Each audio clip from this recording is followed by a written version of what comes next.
Karchak Women Prison. For Mary, who dreamed moonlight murdered girl while awake, calling her name, Mahsa, Mahsa, did you see her? She was in the kitchen. Where did they take her? Mahsa. Injection. Dead paralyzed in corridor, 2 days. For Tahmineh, who was not Sohrab's mother anymore, yet standing in the middle of riots, with her hands covering her ears, screaming, 9! This Tahmineh was afraid, and shitting her bed almost every night. Night, night, night. Every morning marching in a plastic basin, cigarette on her lips, pretending to conquer the world, courageous, indifferent to all the hatred in the world. For her mixed up pills by the warden, under trolley of happiness, all vividly, viciously peeling. For sparrows whose wings were cut off by our poisoned prison food. For the lice in our hair and the bleaching in the water. For the cats on the rooftop waiting for our leftovers, and the fool of a god wondering to whom those kisses were thrown. And the despondent, monstrous walls, sequestered hope in the back of beyond with their telephone booth and the 2 minutes calls in bottomless queues. For the smell of rain in the background of the bars, and all the rack-outs while the lights were still on. For all the riots, hunger strikes and crackdowns, for all the sighs, sorrows, sought-after hopes, for the shaved head of a girl who, under acute compulsion, rips her head, and for the bleeding iron pole afterwards, for all the imposed, forfeited court appearances, and all the enforced disappearances, for Mahsa Muhammad Nika, for Sarina Siavash Sasan, for all the hundreds of thousands, for us all in exile. Thank you very much, Dr. Behnaz Amani, for this poem. I would like to introduce you. You are from Tehran. You are a scientist. You are a PhD holder in English literature, specialized in English children literature. You have been professor, assistant professor at Azadi University in Tehran. So you have already a large knowledge of English literature, of course, of literature in general. And you have been a very courageous person during the uprising after the death of Jina Amani in Iran, because your students protested against them, and somehow you, in a certain way, you protected them because you joined them. You joined a common motion and you signed a paper of protest, and this brought you into prison. So I think we can nothing but respect people who do this, and of course we are very happy that you are here now. Thank you for having me here. And also we can know more about this directly from people who were there, because we get very little information directly from Tehran, so we are even more than happy also for knowing this.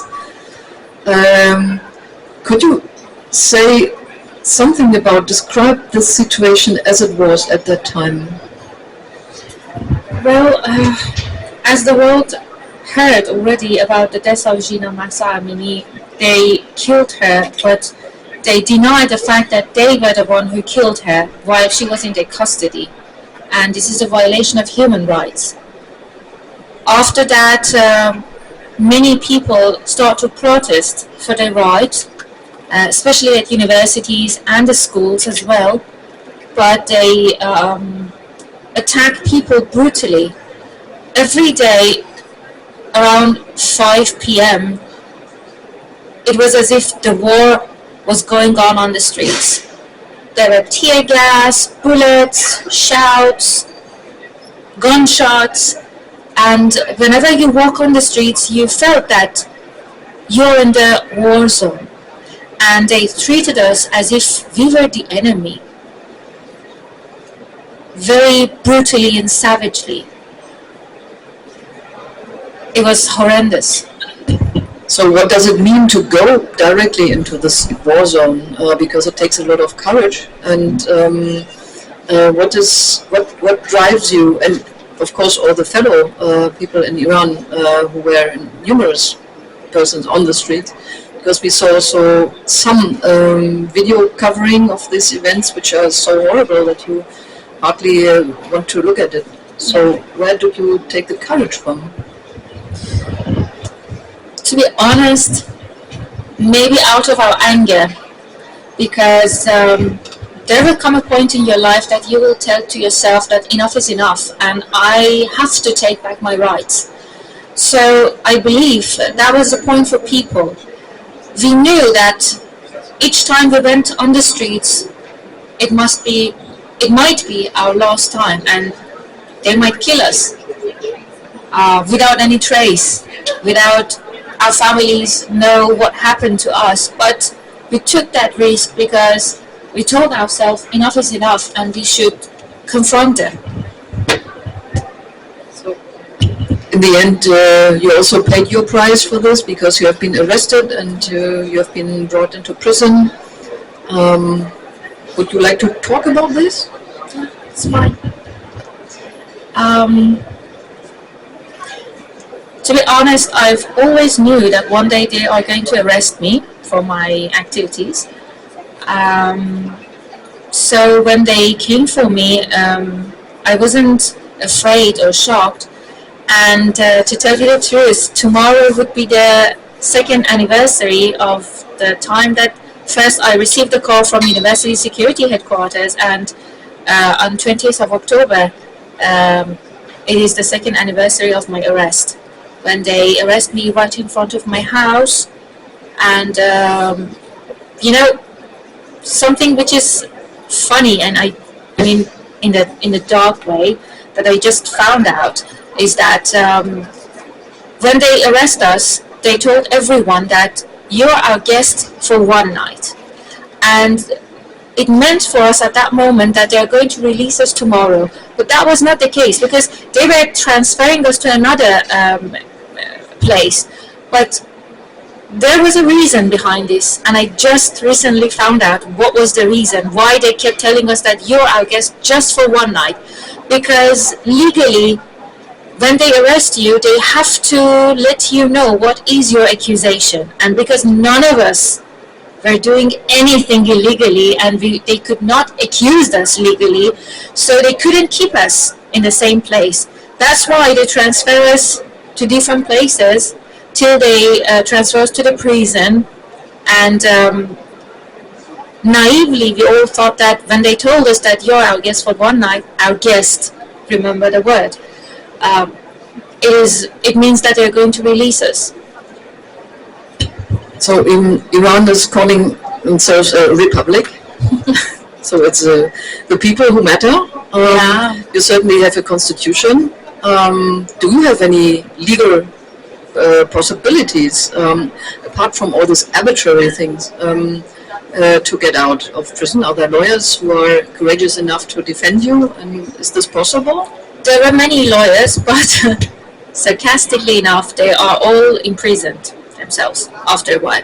But legally, they told everyone that you have the right to have a lawyer. But we were deprived of that right. And the only lawyers that we could have was, they called Article 47 lawyers, which means they are they have chosen by the regime for us, so they were serving them, not us. And that was the case with me as well. And my lawyer was doing many illegal things in my case and made the case even worse. Yeah.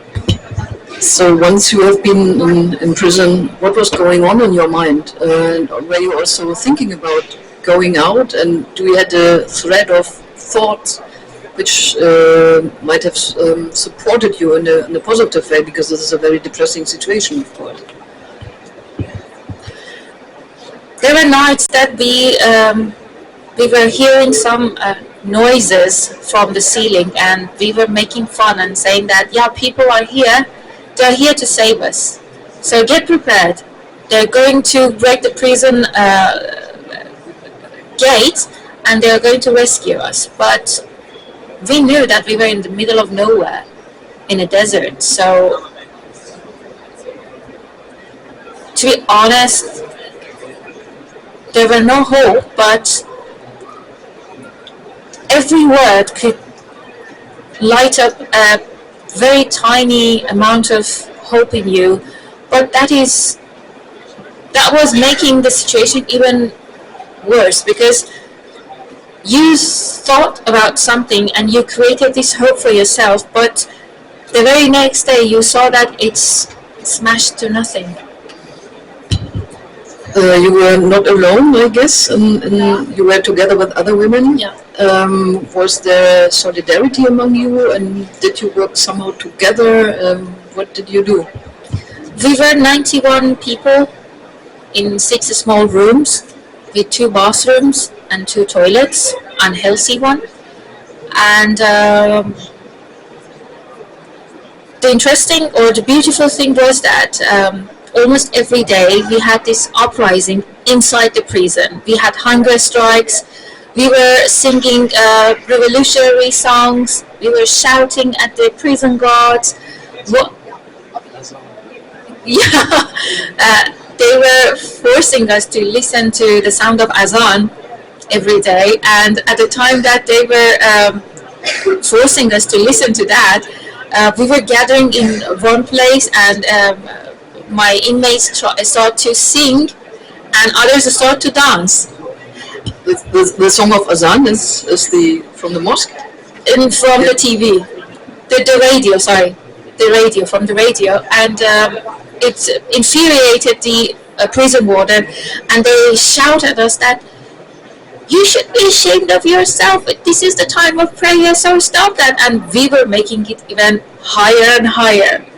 And you were not afraid that you would have even more bitter consequences of this? Or was this just an energy which was so strong that you didn't think some were afraid, to be honest, but the majority no, because there was this time that they were prepared to attack us with buttons and tear gas. But as soon as we found out, we remained silent. But we disseminate the news to our families before they cut out the telephones. So it was all over the news that they attack the prisoners inside the prison. They hurt them. So we win. I remember that you said there were female guards, but there were also certainly male guards. Were they not intimidated by so many courageous women to behave like that? If you ask me, I will tell you that most definitely they were afraid, but they try not to show it. For instance, the one who arrested me, when he was interrogating me, he was shouting and repeating his questions, no matter whether I answered them or not. The fact is that he was tired and he was afraid, and he wanted to impose his fear to me, but he couldn't. So that was the case with almost all of them, because I remember at the beginning when we were in prison, they were threatening us. But gradually they remained silent, and by the end of it, they were telling us, you know, we are women just like yourselves. So one day when you're on the streets and you see us, do not pinpoint us and say, she was our prison warden, because we are women as you. And we would look into their eyes and tell them, no, you're not. You're monsters in disguise of women, and we are sorry for you. So one last question before we go to Pezhman. What keeps the regime going? The tyranny and the support of many other countries. Because, to be honest, on the surface, many countries, many governments are telling us that we are standing by you people, but behind the scene they are doing their business. Yeah, we know. Thank you, Behnaz, for this first section now, first part. I would like to continue with Pezhman. And I would like to invite you first to read a poem. You will read it in Farsi, so Persian, and then we will talk. Hello, thank you very much. Yeah. And as you know, it's a performance, a kind of performance. This poem is related to the boy and girl that they lost their eyes in the street in demonstration for 2 and 3 years ago. It's related to the Augen.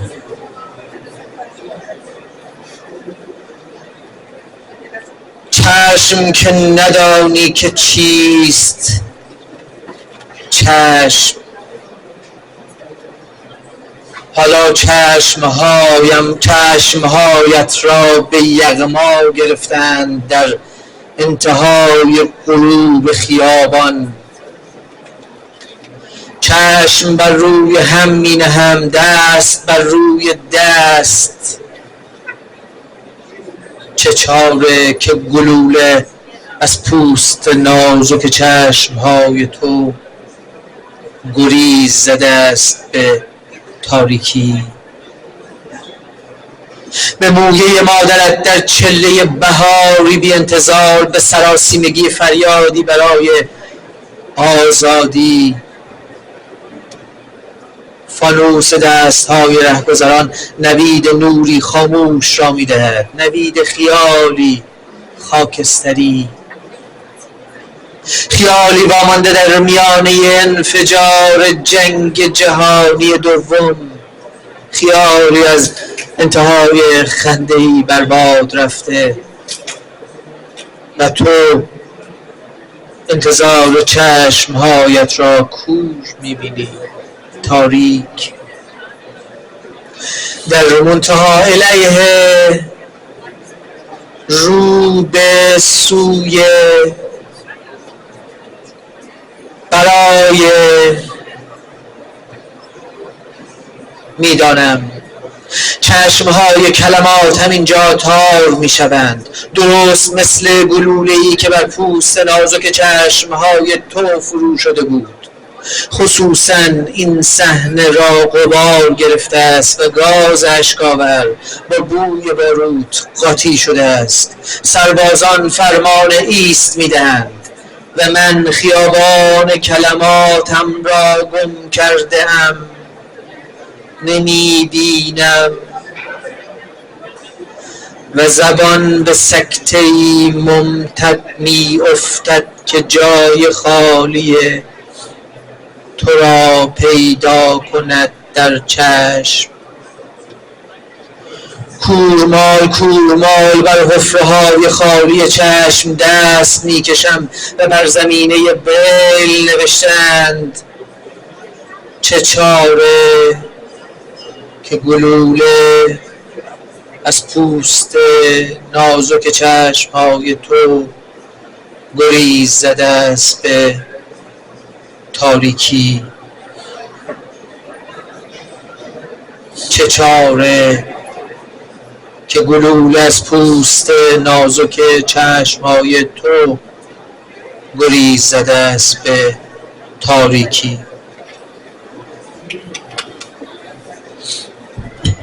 Thank you, Pezhman. For everybody who was listening, we have a small booklet here, and the poem is in the booklet because we will not read now the translation.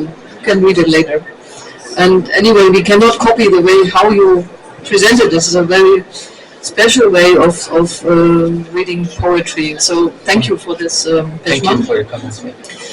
Pezhman, you have been an active writer in Iran.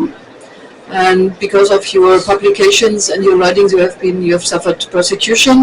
Your writings were censored, and you got, as we so-called visits from the Revolutionary Guards, which finally make you flee first to Turkey, and from Turkey we were happy to.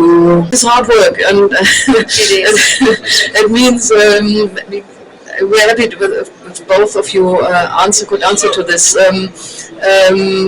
What would be this concept of a different state for you? And how can you? No, we will not talk about this. But no, what would your idea about a good future for Iran? Because this is necessary to think about. I hope for the first. I'm sorry. You can please. No, please. I think it's an important thing that we accept our fault and our mistake. In the history, we had many mistakes because the people, for example, 40 years ago, 50 years ago, they accepted Islamic regime and they accepted Islam. And as we know, in our community, in our society, we should accept this mistake because the last generations, they accepted. And this is a very important point. If we accept this mistake, we can go for the next step. And if we couldn't to accept this problem, then the problem will grow inside of us. And the fundamentalism, it's the biggest problem. One problem of fundamentalism and totalitarianism is related to the regime, and the second problem came from the people who created this regime, and they should accept this problem and this mistake. Just before going to Behnaz, this is a very wise answer to look at yourself. It's because it's a very painful process as well. But as you say, a necessary one, analyzing what has happened and then also drawing the consequences. Yeah, it's important. Yeah. Behnaz. One thing that happened at the time of Islamic Revolution was that there were many opposition groups, but since their voices were not that much strong and they hadn't had any wise leader, whoever was against the Pahlavi regime was considered pro-Khomeini, which was not the case. So people must be aware this time, first to accept their mistakes, as Pezhman said, second to show solidarity, to learn to forgive, to learn from their mistake and forgive, and to respect diversity.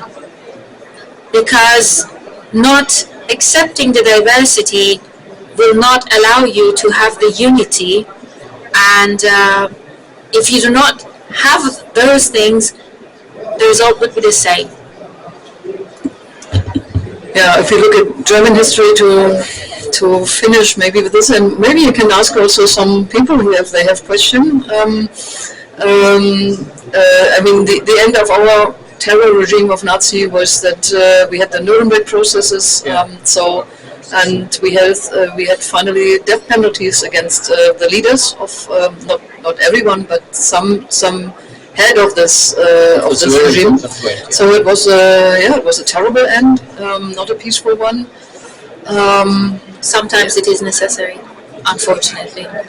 Yeah, we will not judge this, but history tells us many stories. Let's say. Other people who would like to ask questions to Pezhman and Behnaz? No? I just want to thank you very much. That's it. I want to thank you very much. Thank you. You live in security now. That's what I meant. Somehow, because the Islamic Republic tentacles is so widespread everywhere, all around the world, that no one can be safe. Those who are opposing them never feel safe. And also, if something like this happens, we will change. You are wrong. Pezhman, you wanted to say something? I would like to explain some concept that I hadn't before when I was outside of Germany. I felt that when I came here, it's a very democratic society and it's a very open society. And when I saw many non-democratic people who are living inside the community, it was unbelievable time that how democracy can let the people who didn't respect to the democracy live inside the democracy. And I think it's a danger for you, for the future. Yeah, we know, but we have to see this problem and make a diagnosis and talk about it also openly without, because here's a big fear that if you look at this, that you think people are directly coming from a right-wing movement and making propaganda in this way. So yes, indeed. I mean, the concept will be of bringing really people together, and this is also a concept of democracy that also people like this can live here, and they are always invited to live with us in our way. We never force somebody, and yeah, because I have no fear against because I lived inside the community that was named Islamic community, Iran, and it's not. I was safe more than here because I felt it here more than there, and as you know, and it's a confusing concept, and we should start many free discussion to explain it. I have no idea. Maybe I had a mistake to explain it because it's new. My experience is new to live inside a democratic society, and maybe we need a free discussion, free concept, free dialogue to speak about. Yeah, I think a free discussion is good, and also for us, it is, and this is why we also like very much that you are here, because you look at us, and we need also the view from outside on ourselves to grow together. And so maybe we leave with this, that we have the perspective of growing together for a good future. So thank you so much for being here and talking. Thank you for having us here. Yeah, thank you for everything that you did before till now, and thank you very much, all of you.